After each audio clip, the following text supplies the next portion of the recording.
Okay, do not cross, crime, the K-Files. Okay. I'm impressed with that. Here we go. Every week we're getting better. Yeah, we're getting better. Yes, okay. We have Lyndall John Kay. Lyndall is a reporter with the Spring Hope Enterprise, and he is also a reporter with the Wilson Daily Times.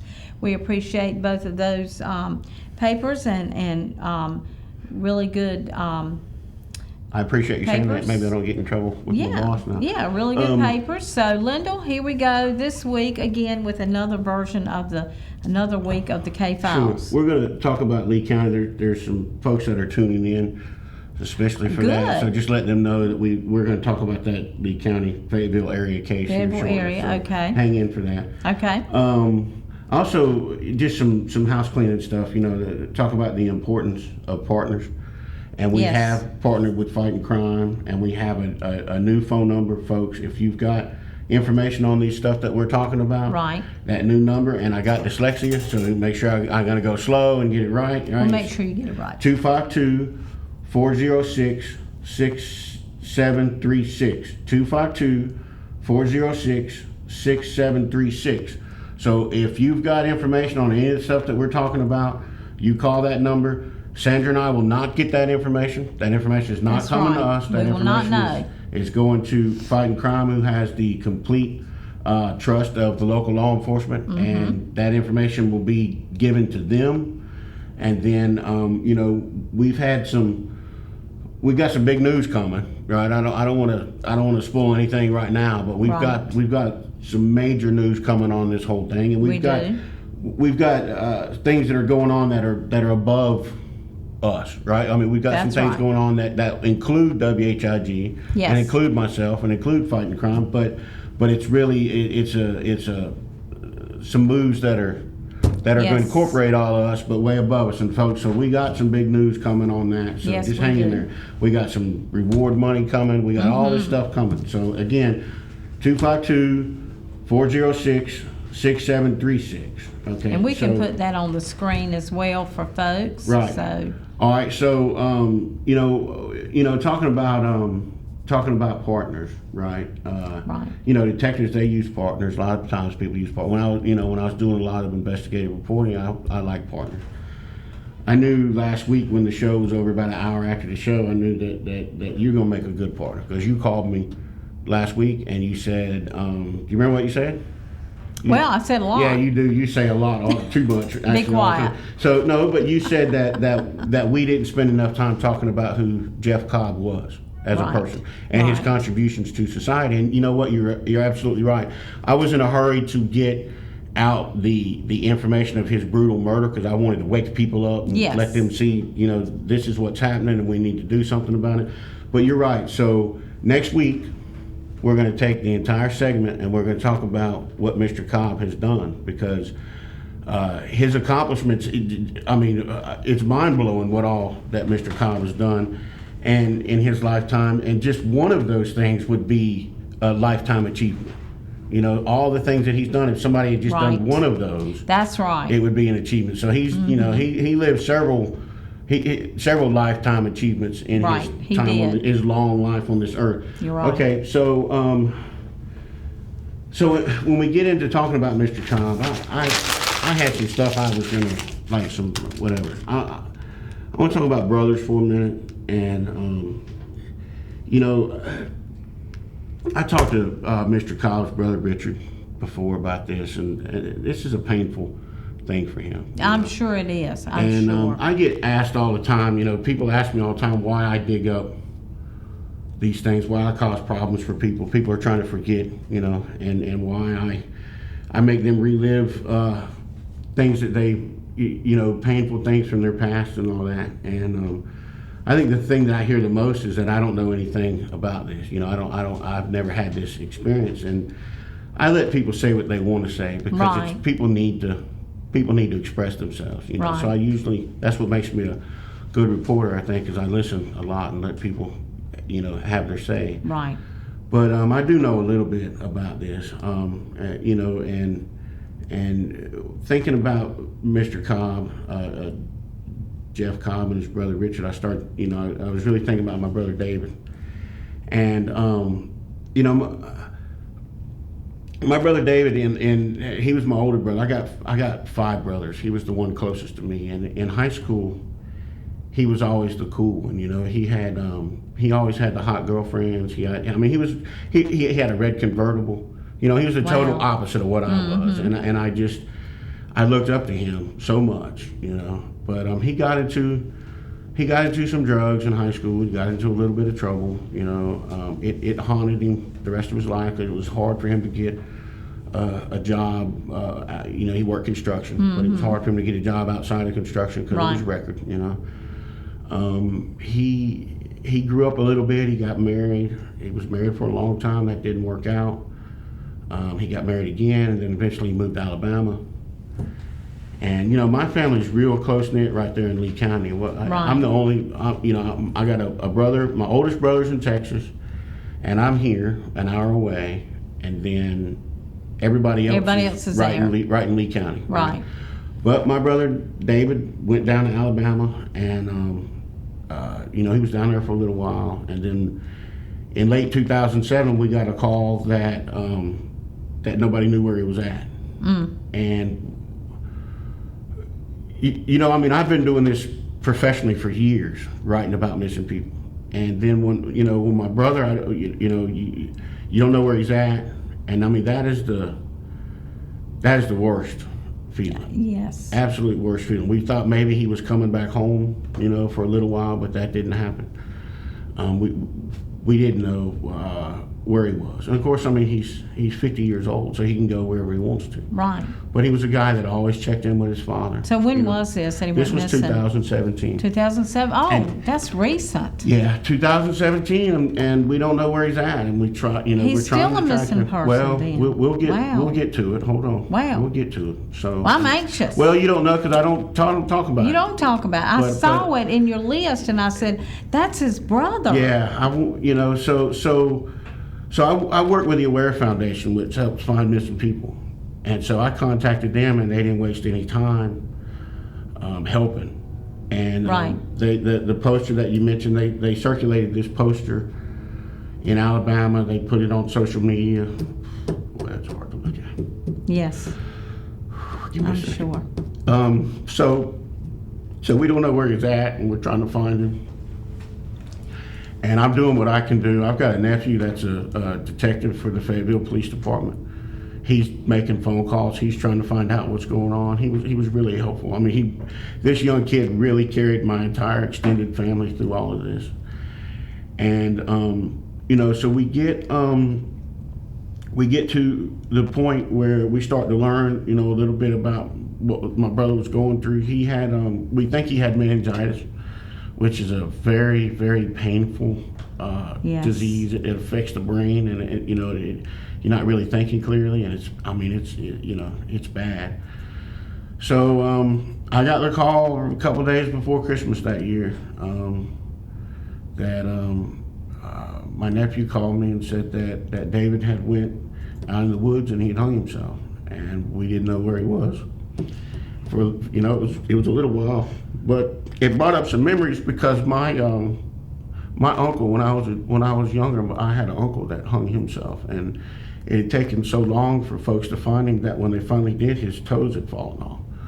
It had been, and it's that not knowing, and that's why, that's Richard Cobb knows, because he didn't know where his brother was for several days. Right. And I told you I wanted to unfold this case week by week and take our time and unpack it really slowly. And so I wanted to get this out of the way. I knew I was probably going to have to mention it at some point. Right. But I wanted people that's watching, that have family members, to know that I'm not doing this carelessly. I'm not doing this to cause anybody any harm. But the only way that we're going to get to the bottom of some of these things is sunlight. Well, these families, Lyndall, need closure. Sure. Closure is so important. They need closure. They absolutely do. And I guess your brother is just one of your driving forces. Yeah, there's other ones that will that are even more painful, and we'll talk about them at some point. But you know, you talk about Mr. Cobb's looking for his brother, so they're really close. Yeah. Right. And Jeff Cobb, November 7th, 2014. It's a Friday afternoon. He leaves the Elks Lodge, where he was very involved in. We'll talk about that next he week. stayed there a lot. Yes. Right, and he leaves the Elks Club at 6:30 p.m. Now, I'm sure law enforcement know a little bit more about that day than I do. I mean, they've done their homework on this case, you know. But that's the last time that I can place him anywhere. He was at the Elks Lodge at 6:30 p.m. on Friday. Okay, on Saturday, November 8th, his brother doesn't hear from him, which is not. I mean, it's unusual, but it's not unheard of, right? Right. But what is unheard of is that on November 9th, Jeff Cobb doesn't show up to church. Oh. Right. And he went to Trinity Lutheran here in Rocky Mount. And, I mean, he went to that church his entire life. He was on the church council, you know, I mean, he was embedded in that church, and he never missed a service. So. Fred, he went to church with you. Yes. Oh, he did? Oh, I did not know that. That's Fred's church. I didn't fear you for a church man. Most people don't. So you know, so he doesn't show up for church. I mean, you can tell me, right? He was a regular, right? He was supposed to give a speech that day. Wow. At the church. Wow. And I think later on attend a birthday party for a grandchild, I believe, and didn't show. Amazing. So thank you for that, Fred. His you know, I learn a little bit more every day. Yeah. So his brother at about 3:00 that afternoon, probably after the birthday party doesn't show up to, his brother's getting to be worried now, right? So he goes, he gets a police officer from the Rocky Mount Police Department. They go to the house, to Jeff's house, over there in the Benview area, and they get a key. He's got a key hidden under the rock or whatever. So why, let me ask this question. Why doesn't his brother Richard just go, because it's only 2 days, so why doesn't his brother Richard just get the key, knows where it's at, and go on in? I think that it was so unusual That he already Jeff. suspected Yeah, he already something. thought something was up, because I mean, Wow. these are folks that talked nonstop. I mean, they were close, you know, and he I think he did. That's a very good question. I think he did suspect already that something was wrong. Right. So he gets the police officer. They go over. They do the check. They look around, and you know, Richard is nowhere to be found. Right. Now they do find that the bedroom light is on, but no one's home. Right. So they leave. Richard gives it a little bit of time the next day. I can't really see I'm sure he was calling around trying to find out where he was or whatever, but on Tuesday, which would have been November 11th, it was actually Veterans Day, 2014. Richard, his wife, and 2 police officers go to the house, right? And so they're searching the house, and they find Jeff's body in the garage. And so he had been there, you know, since Friday night, and you know, we'll get more into the details, because I mean, there's the unpacking of the crime scene, you know, there's you know, we want to talk about all the elements of everything that went down, including they've got some DNA information that they're running now, you know, and just to recap what we talked about last week. Jeff was stabbed 4 times. You know, that's you know, you got. That's a lot. I thought it was. I was reading it wrong when I first. You're really mad when you do that. Yeah, absolutely. It's overkill, and it's a crime of passion. You know, you don't stab someone 22 times in the chest and 24 times in the back. No. When you're trying to steal their wallet. You know, I mean, this was not the people who did this weren't there to. Whoever did this wasn't after Jeff's money. They were after his life. Nothing was taken, you said last week. Right. And we also established last week that you don't just go to someone's house intending to kill them with a screwdriver. Right.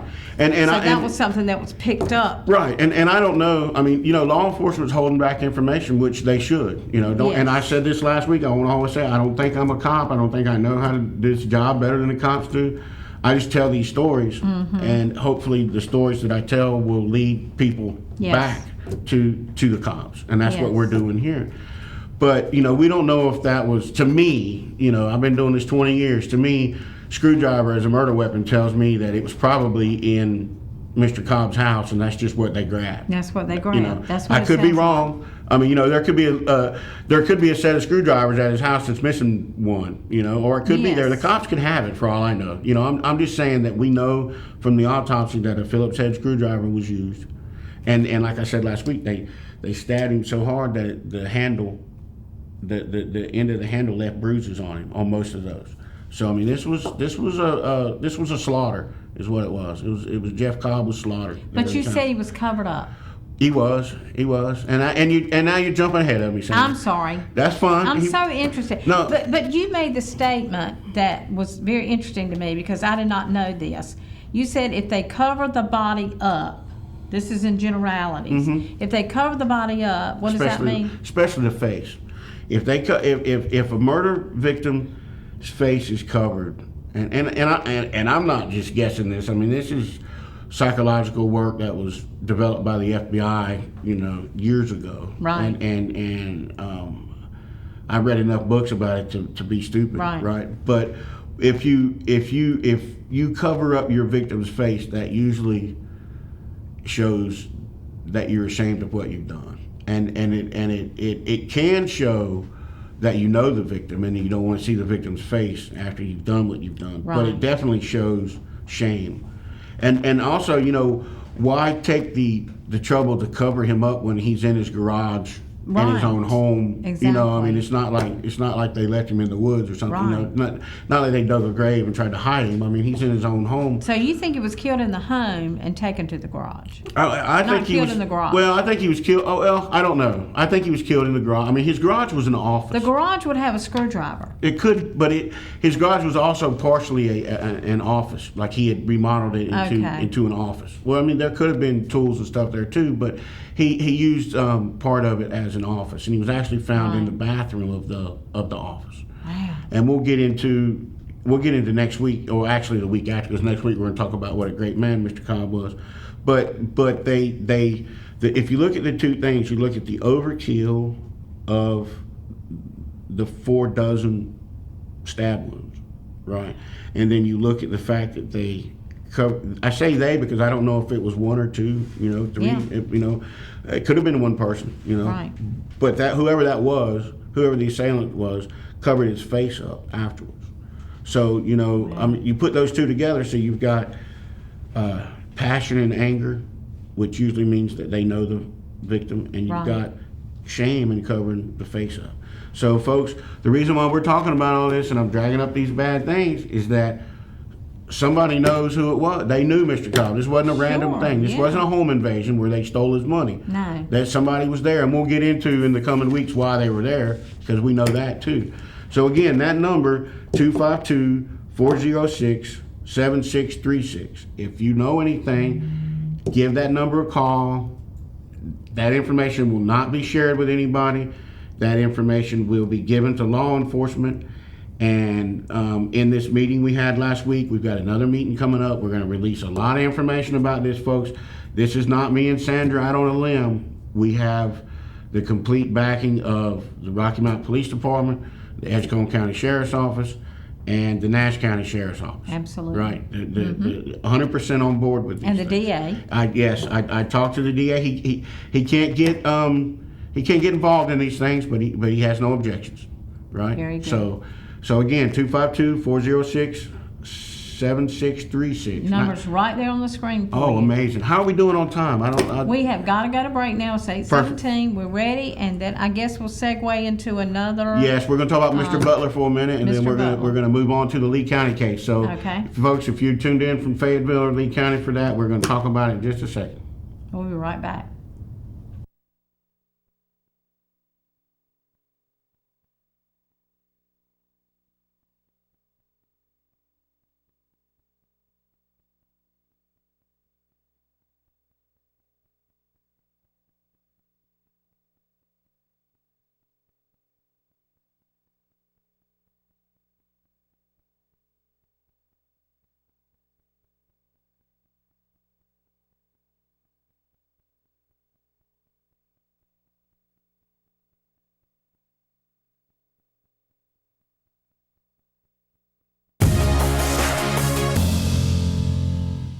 I was playing flag football with a bunch of childhood friends and reliving the glory days, and I felt the pop.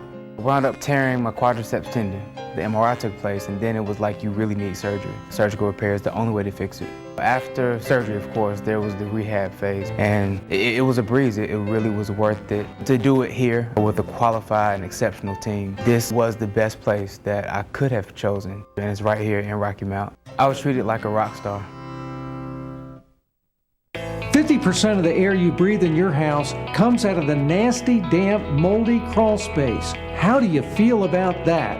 I'm Chris Turner with Turner's Underseal. Our dry crawl space system spreads dry air through the entire crawl space. Don't encapsulate your crawl space. That creates a toxic stew affecting your breathing. Keep it dry, dehumidify with Turner's Underseal dry crawl space system. Protect your immune system today and breathe clean air. Call 919-610-4301 and get half off of our crawl space fog disinfecting service. I'm Daniel Moss, owner of Cornerstone Funeral Home, and I'd like to invite you and your family to give our family an opportunity to serve you in your time of need. And we offer a full line of funeral services, everything from visitations to graveside services to cremations on site with a live crematory, as well as a banquet hall to meet the catering needs of our families that we serve. We offer catering service. We offer refreshments prior to visitations and services of our family. And we want to invite you to come and experience the difference here at Cornerstone Funeral Home.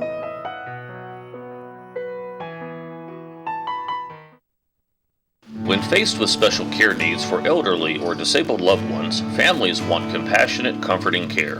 That's Tender Touch Home Care Services' goal, providing the level of care we would expect for our own. With over 10 years of home care excellence, Tender Touch provides an array of services that keeps your loved one at home. From personal care, light housekeeping, errands, and meal preparation, to our private duty care program, which combines all of our home care offerings in one package. Tender Touch Home Care Services, where your needs are our concern. Welcome to Davis Furniture Company in historical downtown Rocky Mount, where we treat our customers like family. We have 16,000 square feet of floor space for furniture and accessories to help make your house a home. For over 30 years, we've believed in offering quality furniture at the best prices with strong customer service. We also offer in-store financing, delivery, and something you won't find anywhere else. We truly love our customers. We pride ourselves in our relationship with you. Come by and see the Davis difference at Davis Furniture Company.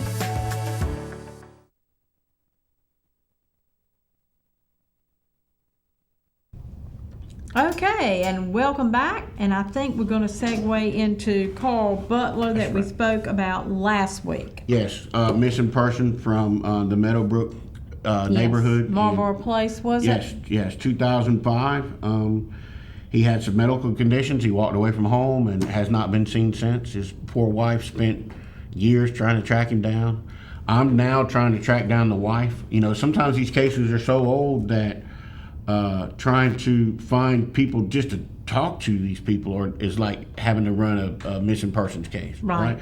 So if anybody knows the Butler family, give us a holler and let us know so I really want to talk to him. I want to find out, you know, his wife went through so much trying to find him. Yes. You know, I want to find out, you know, what, I want to find out where she's at now, what's going on with her. Absolutely. So again, the number's at the bottom of the screen. If you know the Butlers, or if you can put the Butlers in contact with us, whatever. I want to talk to the family and find out. I looked through voter registration. I looked through just regular addresses. I was over in the Meadowbrook area. You know, I mean, I can't find these folks, and I wanted this to be unfold week by week with this and show people how to do it. But actually, this is sometimes this is what happens. You know, so I want people to see this as it happens live. But in the absence of being able to talk about Mr. Butler this week, I want to talk about what I think is one of the most fascinating missing persons cases, or actually, it's an unidentified body. Okay. In all of North Carolina, right? Really? Yeah. I mean, this case, I don't understand how this case hasn't been solved yet, right? Honestly. So here we go. We're talking about Broadway which is a very small town in Lee County. I'm not allowed back in the town of Broadway. We'll talk about that one day. After I've been on here a little while and I know y'all ain't gonna kick me off, we'll talk about why I can't go back to Broadway. So we're talking about Lee County, really close to Fort Bragg, and we'll get into why that's important in a minute. September 13th, 1981, right? Some folks find a skeleton in the woods, okay? And I do a lot of unidentified body stories, right? I mean, they're actually one of my favorite things, because that truly is a mystery to put that together, right? So this case has more information for an unidentified body than any case I've ever seen, right? So they find the body, the skeleton in the woods. They know that he was 30 to 50 years old, that he was a white male. He was about 5'11". Of course, they don't know his weight, because you can't tell weight by skeleton, because, you know, I could be, my skeleton looks like a skinny little man. He's got dark brown hair. Okay. Some gray in his hair, right? So that's the basics, you know, that you get. Now, they got dental records and DNA on this guy, right? Okay, so this is the stuff that they found with his body, and that's why, I mean, like, if you know this guy, if you knew this guy, and you can't identify him from all this stuff, you might have killed him, right? Right. So here we go. Faded blue jeans, size 32. Dark brown leather belt with double rows of metal eyelets, right? So we're talking about a buckle with the, right? Okay. Yeah. Dark blue socks, Fruit of the Loom briefs. My word, down to that? Yeah, light blue short sleeve collared shirt with breast pockets and pearl snaps. Oh, my gosh. Who wore, my grandpa's the only person I ever knew that wore pearl snaps, right? Right. Okay. Dark brown suede ankle high shoes, okay?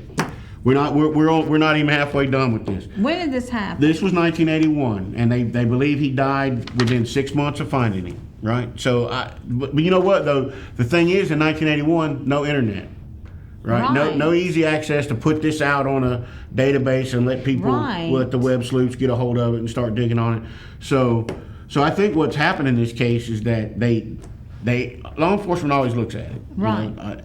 But it was a case from 1981.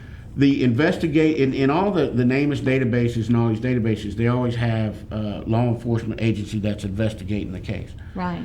In this case, it's the medical examiner's office, and I can tell you, the medical examiner doesn't investigate anything. Right? Wow. They look at the bodies and get the information together. I can't believe the details. So there's no police agency really assigned to this case. So well, I've never heard that many details. Well, we're only halfway through, and then the final details I think is a shocker, really.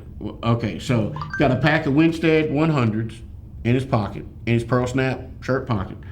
Okay, he's got a black cricket lighter, right? So he smokes. He's got a cricket lighter. He likes Winstead 100s. I mean, again, this is more information on a missing person, on an unidentified body case than I've ever seen. Okay, so here's the kicker right here. He had a small memo pad, and printed on the top page of that memo pad was this name right here. They'll throw it up. Look at that name. Rosar. Rosar. I don't even know what kind of name. Rosar. I found a lot of Rosars in Texas, so apparently it's popular in Texas. So that name right there, Rosar Marvin Harrell. Folks, write that down. Take a screenshot of this. Start looking for this name, because the name is going to lead you to this body. It's as simple as that, right? So this was in a wooded area off Old Cox Mill Road in Broadway. I went through there a lot when I was a teenager. Again, why I'm not allowed back in Broadway. I promise I didn't kill this person. And again, it's not really being investigated because it's an old case, right? And it's assigned to the only investigative office that I can find is the medical examiner's office. You know, no Lee County Sheriff's Office, no Broadway Police Department. You know, so okay, so obviously to me, Rosar is either the dead person or somebody that the dead person knew. Right. I mean, he's got his name. He's got his name written down in the book, right? It's one of the two. So I did some Googling. Fred, you know what Googling is, right? I did some Googling, and I came up with a grave. Show these folks the grave. There's that name right there. I don't know if it can really come through. Yeah, it does. I put my glasses on. Amazing what you see when you put glasses on. There's that name, Rosar Marvin Harrell. It's the only name in the country. This is the only Google hit in the country. Well, then it wasn't him. Right, it wasn't him. So now because we he know died, it wasn't he him. died in 1998. Right. So, but that is the only reference to that name that you can find in the United States. Wow, U.S. Army. U.S. Army, right there at Fort Bragg. The body's found next to Fort Bragg. Right, this guy was in the Army. Fort Bragg's the largest military base in the world. So I'm not saying that this guy killed that guy. Is this guy military? I don't know. I mean, I'm just asking he the smoked like a question. smokestack. Right, you're right. But it's Fort Bragg, right next to here. This guy's U.S. Army. He died in 98. He was born in 31. I did my math 6 or 7 times. I wrote it down. He was 50 in 1981. So this is Warner Robins, Georgia, by the way, where this grave is, in Warner Robins, Georgia. I looked up a bunch of Harrells. I mean, I did a Herculean effort on this a few years ago. I called every Harrell in Georgia, I think, and nobody seemed to give me any answers on this guy. But he was 50 in 1981. We know he was in the U.S. Army. Right. You know, why is that name in this dead guy's notebook? Yeah. And how, you know, it seems like, you know, let's figure that out. Everybody, y'all, you know, the internet works wonders. Folks sitting at home can. This is a case you can help solve right from your computer. This is so interesting. So just, you know, Rosar Marvin Harrell, 1981. The only trace that I could find of that name on the internet is that gravestone, and he says that he served in the U.S. Army, which the body. But you can always find the children. That's what I'm saying. It was 1998 of the Marvin Harrell. Right. And again, I'm not accusing Mr. Rosar Harrell of anything. No, but he could know something. He might know the guy, and his family might know the guy. I mean, you know, these a lot of times, especially these really old missing persons cases, unidentified body cases, they're just waiting to be solved, right? There was a detective that I knew about, I don't know, about 15 years ago. The national database has missing persons and it has unidentified bodies. Right. And he took a hard look at all the unidentified bodies and all the missing persons, and he matched up 4 of them just over the weekend. Wow. So he solved the missing persons cases because those missing persons weren't missing persons, they were unidentified bodies. You know, so maybe that's the situation out there that I mean, there are dental records and there are DNA records have for this that guy.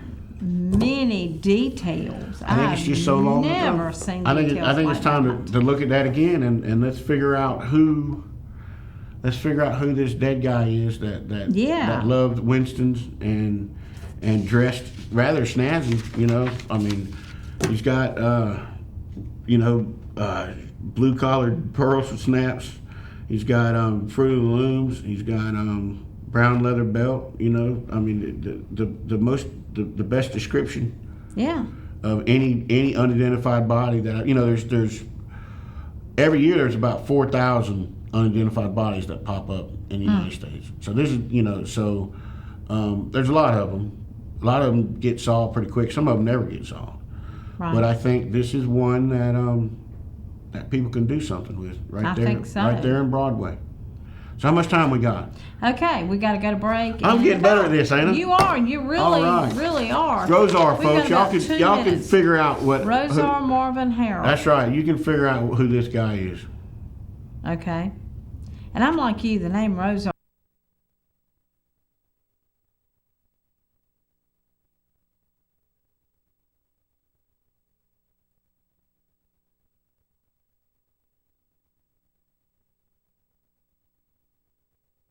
A new high school is coming to Eastern North Carolina this fall. The Sally B. Howard High School of Arts and Science is a free public charter school opening in Wilson. Established with 23 years of excellence in the community, Sally B. Howard High School offers a rigorous curriculum along with majors in biotechnology, dance, theater, visual art, and music. Discover a high school that will give your child a competitive edge. Now accepting rising 9th and 10th graders. Take a virtual tour and enroll at sallybhowardschool.com or call 252-293-4150.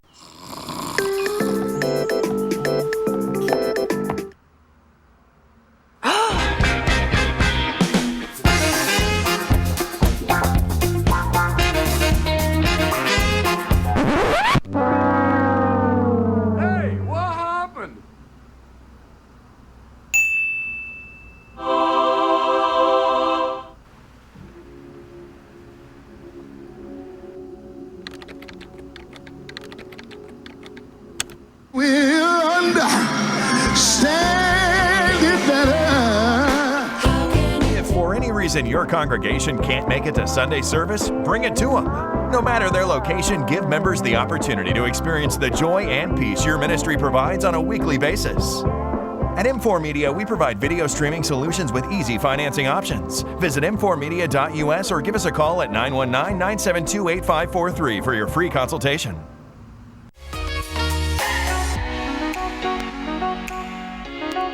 I am Carly with Badcock Home Furniture in Rocky Mount. From our Badcock family to yours, we congratulate and wish the graduating class of 2020 the very best. Whether you are furnishing your first apartment or upgrading your home, we have the furniture or accessories for your style and budget. Visit us and experience the Badcock difference. And with no credit refused, at Badcock Home Furniture, we will always treat you right. Badcock Home Furniture, Rocky Mount. I did have a sharp stomach pain. It was pretty bad. I called my husband. He drove me to the emergency room at Nash UNC. I had perforated my colon and they wanted to do emergency surgery. The staff at Nash UNC were wonderful. Anything I needed, anytime I felt scared, there was always somebody to comfort me. And that's important when you're going through something you don't understand. They were all wonderful to us and helped us through that journey.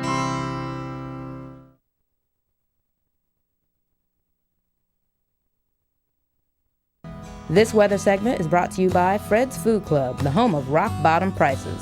We accept cash, credit, debit, and EBT cards with new extended hours and 3 locations to serve you in Rocky Mount, Wilson, and Greenville. Also, our Biker's Forecast is brought to you by Black Cat Harley Davidson in Rocky Mount.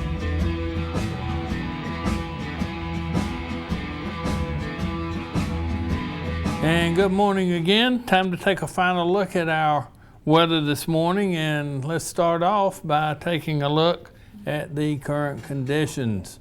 77 degrees, dew point at 66, relative humidity 97%, winds are calm, and the barometer 30.11 inches.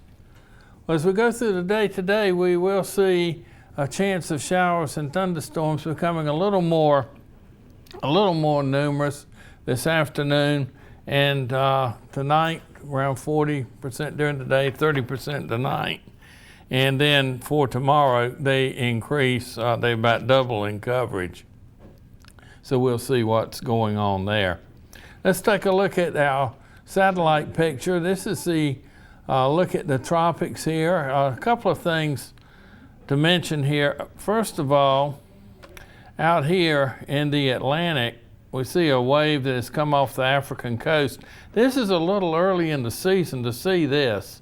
And one thing, it is quite a way south. Right here, this is the Cape Verde Islands, and this is where the really the storms in August and September come off. And this one is fairly far south, so you can see it comes off and then weakens as it hits that cold water. That's typical of what they do. We'll just have to see if this thing holds together, but I don't think it really will. The other one is over here in the Gulf of Honduras, right here, and you can see those storms really firing up this morning, but you can also see that some of it's over land, so that's going to hold it back. Well, let's take a look at the forecast for our area.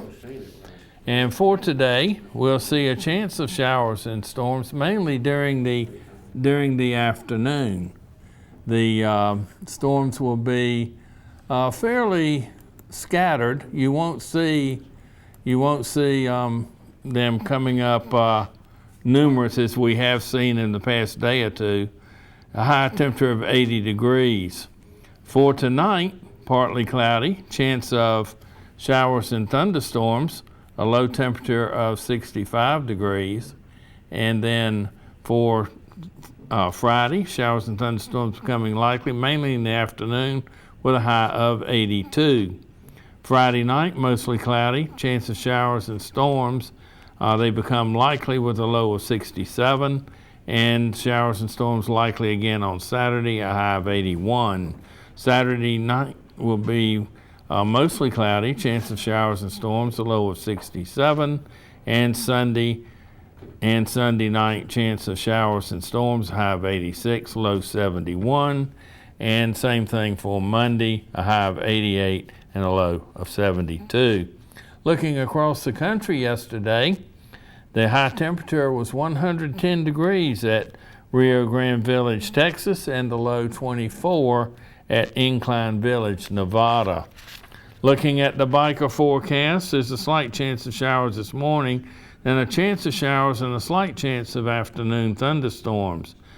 Temperatures will be in the lower 60s to near 80, and the heat index around 79 degrees, visibility at 7 miles, and the probability of precipitation 40%. The weather concerns today will be street flooding, wet roads, and lightning during the afternoon thunderstorms. Currently 77, and that's another look at your local weather. Okay, and welcome back, folks. We are, this is the K-Files segment. Actually, it's the K-Files program. It has become a program, and it will re-air Friday nights, prime time at 7 o'clock. Oh, breaking news here. And I if didn't know you that. cannot see it Friday night at 7 o'clock or 8 o'clock on Thursday morning, then you can watch it on YouTube. Nice. So naturally, we prefer that you watch television. Yeah, But well, we anyway, ought to break it up on YouTube and give them little bits. And Yes. make them watch the TV, folks. It's all yes, about that's what we need to do. Give you a And little bit. We have fixed the number. Sandra's fault, but the number was wrong on the screen, so we have fixed that. It's all due to my dyslexia, folks. I joke around about that a lot because I'm actually kind of I don't know what the word is. I'm actually kind of bothered by it. I'm not a loss for words. A lot of people are dyslexic, whether you know it or not. They figured it out in 4th grade. I was really doing bad. They figured it out in 4th grade, and then I started doing better after that. But I can't. I've been married 25 years. It still drives my wife crazy that I can't report. More men than women, and that's a fact, are dyslexic, and quite a few of them are dyslexic. Yeah. From what I've read I just in the can't, past. and I'm colorblind too. So I mean, I just got. And more I'm men just are all, colorblind, I'm just yeah. all. Wow, you're on the men today. I know about all this. Whew, No, really, I'm and telling more you. women. You know, we'll talk about the women next week. Right. What we do. All right. So the third. I thought as we unroll this, I figured it would go along slowly. Yes. So in the third segment, I was offering my opinion about stuff, but you know what? Who really cares about my opinion? But Well, yeah, I think it'd be interesting to get your opinion. well, I'll tell some stuff every once in a while. You know, but I mean, the thing is that we've got too much business We to take do. care We're of. serious about this, and our mission is not. This is not about me. This is not about WHIG. It's not about Lyndall John Kay. It's not about anything but solving Why a you always murder. Why you always call me Lyndall John Kay? It makes me sound like Lee Harvey Oswald Well, I mean, or yeah, John Wayne Gacy. I mean, why Right. do crazy people always have 3 That's names? your name. Well, okay, so you can call me Lyndall sometimes. I do Or once in a Lindell while, every once in a while. you know. Or Lynn, like Sheriff Atkins calls me Lynn. You can call me that. Oh, okay, that's All kind right. of cool. All right, so check this out. I can't talk about my opinion because we don't have time for that, because on the first episode that aired 2 weeks ago, we weren't 10 minutes into the show and someone called and said, can you talk about my family member? That was So amazing. so that's what we want to do right now. Okay. And we're talking about Leroy William Dunston. Okay. Now, I don't know much about this case. I've just waded into it. You know, I do know the cops are working this case. Fighting Crime has a lot of information on her And when website. about it. was this? Right. Okay. This was December 2017. Okay. He's 44 years old. He's obviously a sharp dresser. At 5 a.m., the police responded to a shooting at his house on Gay Street, right here in downtown Rocky Mount. And he had been playing cards across the street and was winning pretty good, I understand. And then the next thing you know, he's in the driver's seat of his car with 6 bullets in him. And he was in the car, driver's seat of the car, with his left foot on the pavement, you know, sort of looking like he got in the car and then got shot, you know, Wow, whatever. didn't But- even have time to Right. completely get in the car. But the family says that, okay, he had 4 gunshot wounds in the torso and 2 in the leg. The family says there was not a single mark on the car. So, you start thinking about that. I mean, how does someone get shot? Obviously, the door was open if his foot's on the ground. Right. But how does someone get shot 6 times and there not be a single mark on the car? In the car? No bullet holes, no shattered glass, no damage. So, I mean, was this gentleman, I mean, the family seems to think that he was killed right there at the card table and then taken across the street and placed in his car to make it look like it was a drive-by or whatever. That house over there on Gay Street, the house where the card games was going on is closed, is boarded up now. And wherever those folks are that ran that game, I mean, who knows where they are? I mean, the cops. So it was a house just for cards. It was a house of cards. A house of cards, yeah. And hopefully that house of cards will fall. We're doing good here. Yeah, so I mean, we are. hopefully, again, that number, the correct number at the bottom of your screen, 252-406-6736. And we about gave Fighting Crime a heart attack when she saw the wrong number on the screen earlier. So give cops a call. Give Fighting Crime a call. That information is going to go right to the police. She can't be compelled to testify. I mean, since it goes through her, you don't have to testify in court. You don't have to show up. It's totally anonymous. And we're going to start attaching a monetary reward to that. Mm-hmm. We're going to talk about that more next week. Got a lot of big things in store for that. I think we got some I think we're going to surprise some people with what's been going on behind the scenes. So. Behind the scenes, much on a level much higher than Sandra and myself. I thought when we started this that we were going to have to fight a fight and carry this load ourselves, but there are some local business people. Well, we appreciate the support. Absolutely, folks, y'all are going to be blown away by what's going on behind the scenes. So that is what I know about Mr. Dunston. Again, he was playing cards at a house across the street on Gay Street. 44 years old. 5 a.m. Police respond. They find him dead in the driver's seat. Four gunshot wounds to the chest, 2 to the leg, no damage to the vehicle. Fred, come on, in your experience, what's that tell you? Well, first thing I think of, if he'd been shot in the house, there would be blood splatter. Yeah. There'd be a trail of blood. I think somebody followed him out to the car, shot him right there, and it's probably the biggest loser in the card game. Yeah, there you go. And if we can find out who his card playing buddies were, we'd have a start. And very good. And some of this information, like I said, is coming from the family, not from law enforcement. So they say that apparently some of his money was in his pocket, but his winnings were not. So like you said, I mean, that very. Who the biggest loser was in that card game? Well, the biggest loser was Mr. Dunston. Well, the monetary loser. Right, yeah. You're right. Monetary loser. That's why, folks. That's why we mentioned on the first show. I ask Fred all the time. He's a retired railroad cop. I mean, he's seen some things. So that's why I like asking him. That's right. Now he could have been shot on the way out of the house. Almost got to the car. Shot, that's the reason there's nothing in the car, no holes in the car, shot and tried to make it into his car. He could have, and just very well didn't, could have. just failed. Very could well. And cops you just never know. Hey, listen, the Rocky Mountain Police Department know the answers to this. They're working this case. They're detectives. I'm not trying to step. I'm not trying to step on their feet. Smarter than I am. Yeah, well, yeah, that's not hard. I'm not trying to step on their feet. You're done. They know what's going on. But what they need is the public, to tell them what's going on. I just seen a YouTube video the other day where there was like a shooting downtown. I can't remember where it was, but there was like this massive shootout. Right. And then when the cops get there, nobody saw a thing. So I mean, this family, the Dunston family, need people to tell the cops what they know. They do, absolutely. And that's how Police these department things happen. needs someone to come All right, now how much time we got? We have about 8 minutes. 8 minutes. All right, good. I'm gonna tell y'all why I'm not allowed in Broadway. I can't hold this up anymore. Yeah, we're tired of Folks, waiting for that story. This is a cautionary tale. Okay, this is not a glorification of alcohol. This is not a glorification of drug use. This is a cautionary tale.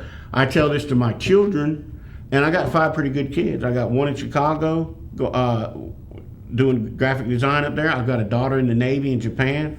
I got a kid that works in the Walmart, local Walmart in Nashville. He's going to college. I got 2 kids in high school, no trouble with them. Right? Very good. I'd be very open and honest with them. I remember I think some family are watching this because they're in Lee County, obviously, and they saw the stuff on social media, so they've tuned in to see exactly what their little brother is up to. Yeah. And so I'm going to say something about our mother. So you know, you can call me later, okay? But our whole lives, my mother always said, you know, I never drank a drop. You know, I didn't drink anything. You know, and my older brothers grew up in the 70s and 80s, and they were getting in trouble left and right. And my mother was just always, I never drank. I don't know why you drink. Why you don't. Well, one year for Christmas, a distant relative, had put a whole bunch of old 8mm films together on a disc or a VHS or whatever it was back then, and we watched it. And we watched with our jaws dropped open to watch my mother at a young age drinking at some sort of picnic and dancing around like a fool. So, folks, I try to be real with everybody. I tell you all the time on this show, I'm going to be real with people. So why I'm not allowed in Broadway. Mama's not liking it. Yes, this is why. Well, my mama's been dead for years. So right, but she's still turning over. You're right. She's turning over in the grave. Okay, so Broadway, I'm 17 years old. I go to a party in Broadway at a friend's house. Well, actually, I don't know if they were really friends, but you know how that goes. So I'm at this party. It's winding down. I'm still ready to go. 17 years old, a future sailor. You know, I like to drink, and they, you know, the party's pretty much over. So after about a pint of Jim Beam and 13 Milwaukees and 2 Xanax, I think it's a really good idea to take a boat. I told y'all folks, cautionary tale, don't do drugs. I think it's a good idea to take their little rubber boat out into the lake. So I take the rubber boat out into the lake. And I don't know what happens, but somehow it sinks. Oh. So I barely get back to shore. And when I get back to shore, I go to my friend's house, and I'm very upset that the boat sank, right? And I'm banging on the, you know, let me in. And the porch light comes on. And it's got to be like, I don't drink and drive. I've never drinking and driving much. But the porch light comes on. It's got to be like when the blue lights hit, you know, that driver when the blue. Porch light comes on. It's not my friend's house. Right. It's not my friend looking out the screen door. It's a little old lady and her very upset, well-armed husband behind her. And then it's at that moment that I realize that I'm completely nude. Right. Oh. So I don't know what happened, folks. So I hightail it. You know, I run and spend all morning trying to find my way back to this person's house. So 2 days later, I think I'm in the clear, right? I mean, I got away. 2 days later, I get a note from the principal's office. I was in high school. You know, technology back then was, you know, I get a call, I get a note, call the Broadway Police Department. Oh, Lord. So I go to a payphone on the high school campus, and I call the Broadway Police Department, and the chief is like, you need to come to my office after school, and if you don't, I'm gonna have a warrant taken out, and we're gonna get you. Gosh. So I go to the Broadway Police Department, and come to find out that they had all weekend they had been looking for who they were calling the Broadway Flasher, right? And folks, I had no intention of flashing these people. Oh. And believe me, look at me, right? You know, I mean, it was probably scary for them. So anyway, the police chief says, this is what we're gonna do. Either I'm going to lock you up, or you're going to go over and apologize to these people. And after you apologize to them, you will never return to Broadway as long as you're alive. Word. So I had to go over to this lady, this little old church lady, and I had to apologize to her for the situation that happened. And it was her and her husband and about 4 or 5 of her very angry young grandsons, I guess, great-grandsons probably. And it was one of the most scariest, sobering. I'd like to say that I never drank again, but that's not true. But it put me on the path to not drinking again, let me tell you. So that is why I do not go back to Broadway. I drive around when I go through that area. I'm not going to take a chance. That police chief is probably long gone. but he probably left a note on his desk. You know, if you see a fat kid coming through town, you know, get him. But again, I've had in my lifetime so many experiences that before I even got into newspapers, that I don't judge anybody. You know, I know I said on the first show that I'd kill every first degree murder convict in Raleigh, and I still would. But I'm just saying that when I talk to people and everything, people's lives put them, you know, our lives put us places, and we get into situations that we probably shouldn't be in. That's right. And I've learned through 4 years of high school and 4 years in the Navy of complete debauchery that, I don't think I'm better than anybody. And I've learned not to think that way. So I think that translates well when I talk to people who've been through this. Right. And so, Sandra, I'm as specific, because I can't never say that word, as specific as I can be, folks. Don't go to Broadway. Don't drink a pint of Jim Beam through a funnel. Don't drink 13 Milwaukee Bests and take 2 Xanaxes and go boating on the lake. Yeah, don't do it. Because it doesn't work out well. Oh, and by the way, not if you're going to end up like to that. Explain, the police chief actually did good investigative work, because how he caught me, right, was that at some point when I shimmied off my wet blue jeans, my driver's license was in the front pocket. So I'm not a very, listen to Fred over there, I'm not a very accomplished criminal, right? So, yeah. Just leave all your evidence behind. That's right. So they caught me. So that was actually probably the only real criminal act that I was involved in. I do private security work as my other job, and you gotta have a crystal clean record for that. Right. Not a lot of people can do that job. Well, evidently you're okay then. Well, statute of limitations is out on the streaking a long time ago. But folks, what we're doing is something that me and Sandra have talked about for years. Since probably the first conversation we have ever had. Probably. That's when I found out. Anywhere I've ever been, I've worked well with newspapers. I'm sorry, I worked well with television, local television, national television. You've been on national television. Yeah, Dateline and all that. We'll talk about all that stuff. But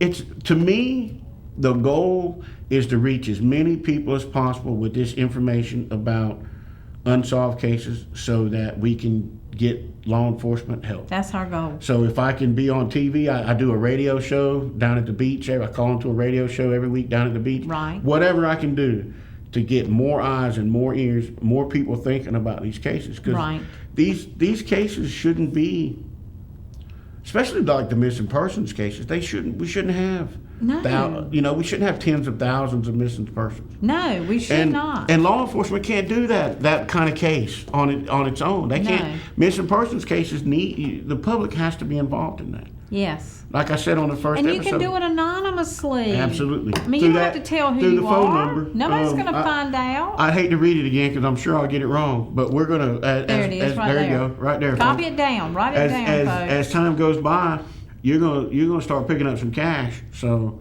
this system works. I was involved in Crime Stoppers down in Wilmington and Jacksonville for 5 years. Every homicide that was solved in that area at that time involved a tip from the public. Right. So we can do that here. Right. We really can. We can get that done here to where the public gets engaged, the public starts making money. Hey, listen, come Christmas time, when you need new bicycle for Junior, and your third cousin knows what happened to Leroy, Absolutely. Make a phone call and get that Christmas money. You might know somebody that knows somebody that knows somebody. That's right. And all the stuff's anonymous, and it's confidential, and it goes straight to law enforcement. We won't never get it, and we're in the works an organization that's going to take care of all of that, and above and beyond what we're doing. Right. So. Okay, well that's all for today, Lyndall. Thank you again. Yep. Great show today, and we'll have more on cases next week, and we will continue Jeff Cobb next week for those of you Yes. who want to know. Hopefully we'll talk about Mr. Butler. Yeah, Mr. Butler next week. That's always going to be on the So, burner until we we're getting to get know until they're solved. Right. We will keep bringing them back up. So anyway, make it a great day, everybody. Be careful with the water standing on the road. Don't do it. Don't try it. Turn around, or what is that thing? Turn around. Turn around, don't Don't drown. drown. Right. Exactly.